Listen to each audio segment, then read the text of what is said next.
熬了一锅生腌虾腌汁，放凉备用。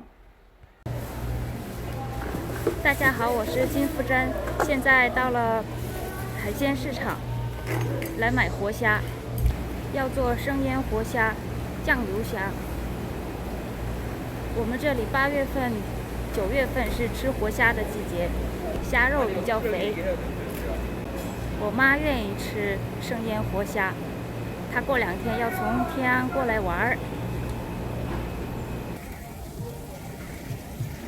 看看这活虾，又大又肥，1公斤3万5。这个是小活虾，1公斤2万2，又便宜，个数也多。1kg 주세요. 이거. 예. 네. 네. 买了1公斤活虾回家。台风过后下了2天瓢泼大雨，天气特别阴沉。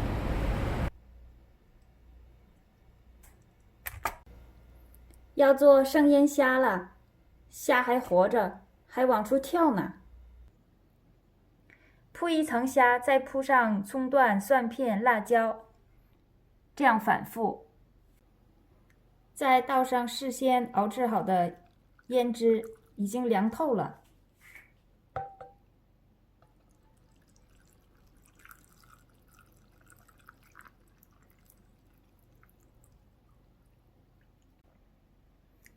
生腌活虾做好了，我是用这个小罐装的，方便储藏和食用，过个3、4、5天就可以吃了。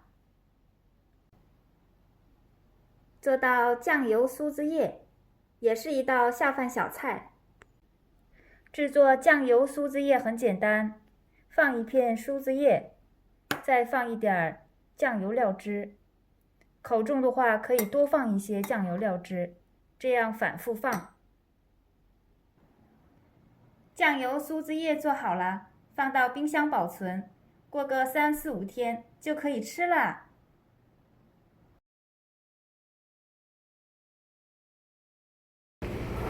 到豆腐坊买块大豆腐，刚做的。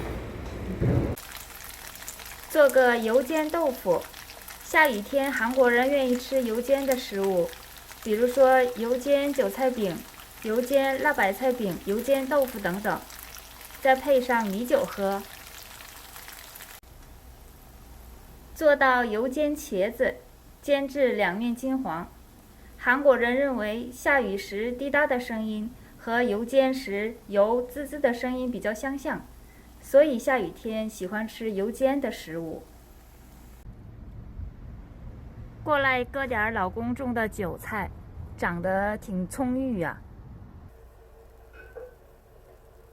再来个油煎韭菜鸡蛋小饼，再做个锦葵酱汤。老公下班回来了，做了几样油煎小菜，再蘸着这个无敌酱汁吃。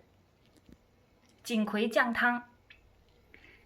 자기 오늘 비 오니까 내가 자기 좋아하는 전 4가지 부쳤어요. 얼른 먹어요. 과이.